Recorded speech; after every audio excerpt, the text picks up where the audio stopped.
Assalamualaikum warahmatullahi wabarakatuh. Bagaimana anak-anakku hari ini? Sehat semua ya? Ya, saya harap semuanya sehat dan siap untuk mengikuti pelajaran hari ini. Sebelum kita mulai, mari kita berdoa sejenak menurut agama dan keyakinan kita masing-masing. Berdoa mulai.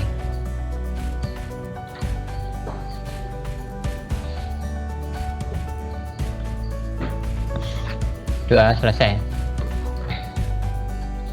Oke, untuk hari ini materi kita tentang pewarisan sifat. Adapun tujuan pembelajaran hari ini, setelah belajar kita memahami mekanisme pewarisan sifat makhluk hidup, menjelaskan materi pembawa sifat, maksudnya apa sih yang membawa sifat dari orang tua ke generasi atau ke anaknya gitu. Yang ketiga, nah tentunya pada saat kelas 7 kalian sudah belajar ini apa? Yuk kita kira ini adalah sel tumbuhan dan sel hewan, bagian organisme terkecil dari makhluk hidup. Tentunya kalian masih ingat pada saat di belajar kelas 7 yaitu disuruh membuat perbedaan sel tumbuhan dan sel hewan. Di sana ada organel-organel, ada yang jelas ada 3 ya kemarin bagian dari sel, ada inti, ada cairan atau sitoplasma, dan ada membran sel kalau pada sel hewan, kalau pada tumbuhan dinding sel. Itu bagiannya. Tapi untuk di kelas 9 kita lebih terkonsentrasi pada nukleus, baik pada tumbuhan maupun pada hewan. Kenapa kita konsentrasi di sana? Karena di sana ada pembawa sifat.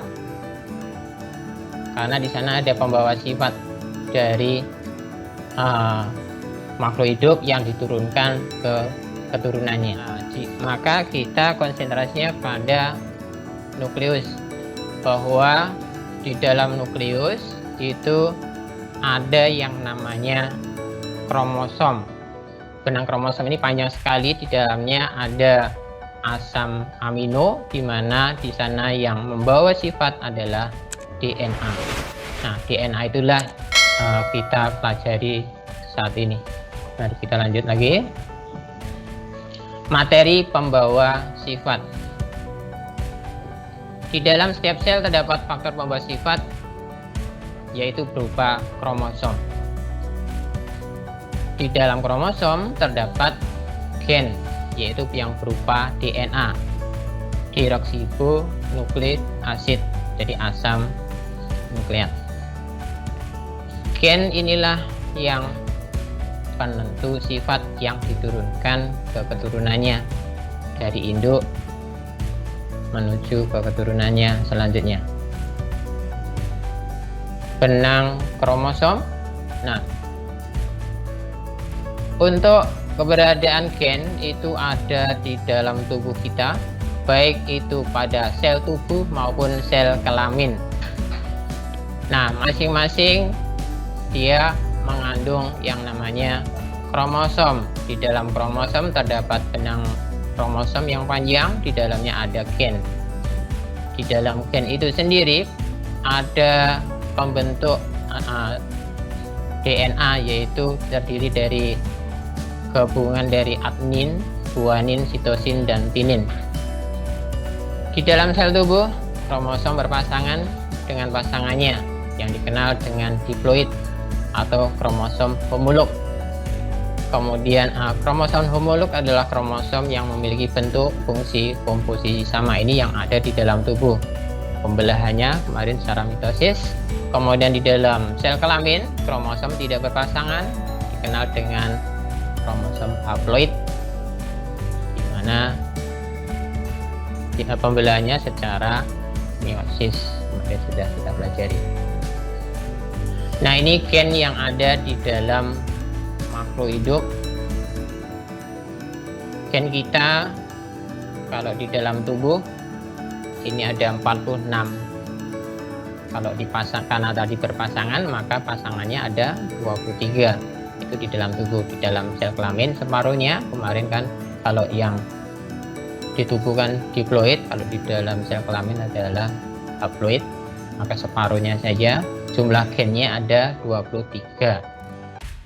Kemudian pada nyamuk dan sebagainya silahkan dilihat.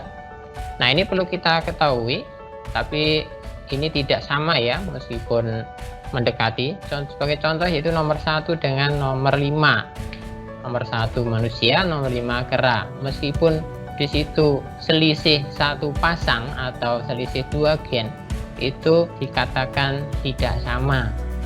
Jadi kalau teori evolusi itu berarti salah.